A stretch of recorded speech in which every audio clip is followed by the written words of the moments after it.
बिस्मिल्लाहिर्रहमानिर्रहीम। बहुत से दोस्त हमारे डिफरेंट सोशल मीडिया प्लेटफॉर्म्स के ऊपर जो दुबई गवर्नमेंट की तरफ से नई पाकिस्तानियों के लिए ट्रैवल एडवाइजरी इशू हुई है और जो वीज़ा के रूल्स चेंज हुए हैं उस हवाले से हमसे क्वेश्चन करते हैं हमारे तमाम सोशल मीडिया प्लेटफॉर्म्स के ऊपर, Facebook, TikTok, Instagram, YouTube, LinkedIn. तो मैंने सोचा कि क्यों ना एक डिटेल वीडियो आप सब लोगों के साथ बना के शेयर कर दी जाए ताकि आपके जहन में जितने भी क्वेश्चंस हैं, जितनी भी प्रॉब्लम्स आप लोग इस वक्त फेस कर रहे हैं, उसका मुनासिब और काबिल अमल हल आप सबके सामने आ जाए। सबसे पहले तो आप सब लोगों को ये चीज़ जहन में रखनी चाहिए कि जब आप किसी भी कंट्री में विजिट वीज़ा पे ट्रैवल करते हैं और विजिट वीज़ा जितनी भी ड्यूरेशन का हो, सपोज अगर आपका विजिट वीज़ा 1 मंथ का है तो आपके पास 1 मंथ के इनफ सोर्सेज होने चाहिए, इतने फंड्स आपके पास मौजूद होने चाहिए कि ताकि आप उस 1 महीने के अंदर अपनी रिहाइश, खाना पीना और अपने सफरी अखराजात को पूरा कर सकें। अगर आप 3 महीने के विजिट वीज़ा को अप्लाई कर रहे हैं तो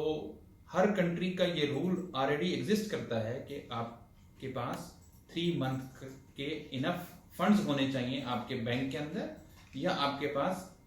इन टर्म ऑफ कैश, कि ताकि आप उस पर्टिकुलर कंट्री के अंदर 3 महीने तक अपने एक्सपेंसेस को मीट अप कर सकें। करंट सिचुएशन ये है कि आपको, अगर आप दुबई के लिए ट्रैवल कर रहे हैं, आपके होम कंट्री से भी एयरलाइन बोर्डिंग काउंटर्स के वक्त आपसे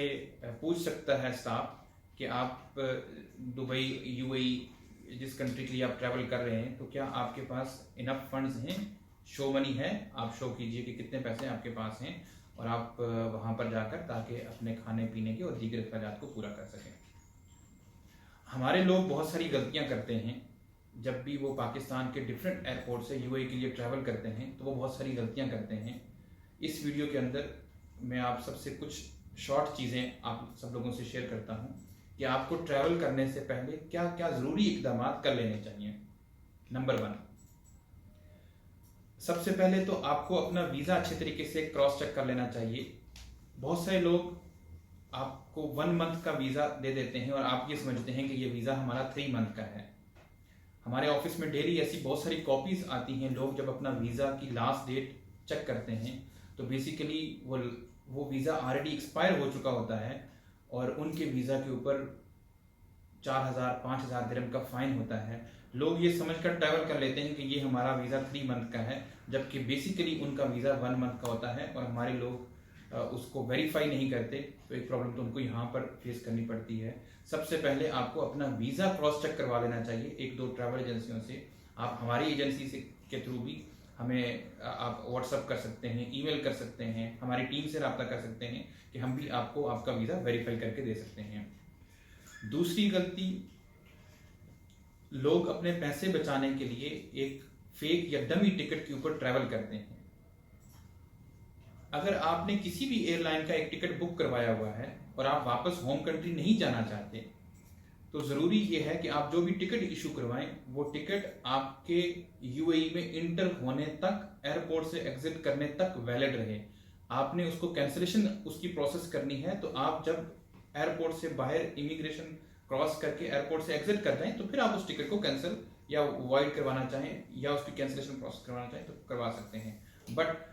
पाकिस्तान से या अपने होम कंट्री से ट्रैवल करने से लेकर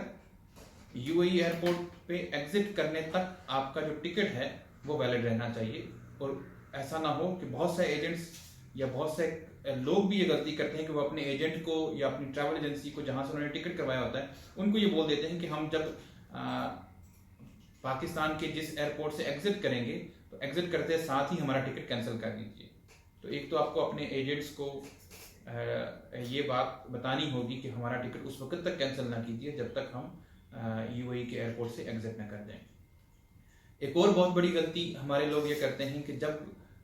वो यहाँ यूएई एयरपोर्ट्स पे उनकी अराइवल होती है तो इमिग्रेशन ऑफिसर्स या रेलिवेंट अथॉरिटीज़ उनसे उनका एड्रेस पूछते हैं कि आपने कहाँ जाना है, करना क्या है, किस पर्पज़ के लिए आप आए हैं। तो हमारे लोग मेंटली तौर पर इन सवालों के जवाबों के लिए रेडी ही नहीं होते। तो जब आप यूएई ट्रैवल करें तो आप के माइंड में क्लियर होना चाहिए कि आप किस पर्पस के लिए आ रहे हैं। सपोज आप विजिट के लिए आ रहे हैं, डेफिनेटली आपने विजिट वीजा अप्लाई किया है तो आप विजिट के लिए आ रहे हैं, तो आपके पास इनफ सोर्सेज भी होने चाहिए और आपका माइंड भी क्लियर होना चाहिए कि हम लोग विजिट वीजे के ऊपर आ रहे हैं, हम अपने कुछ दोस्तों से मिलेंगे,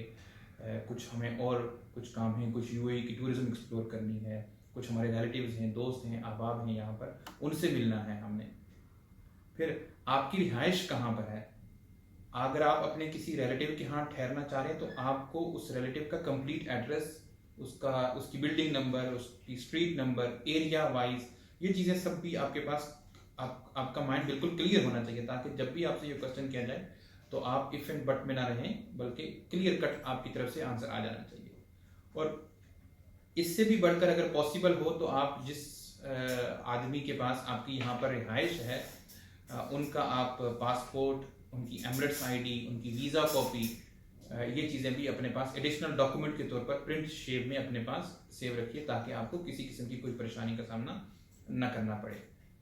तो ये चंद आज की ज़रूरी बातें थी जो हमने ज़रूरी समझा कि आप तक एक वीडियो के ज़रिए हम लोग पहुंचा दें।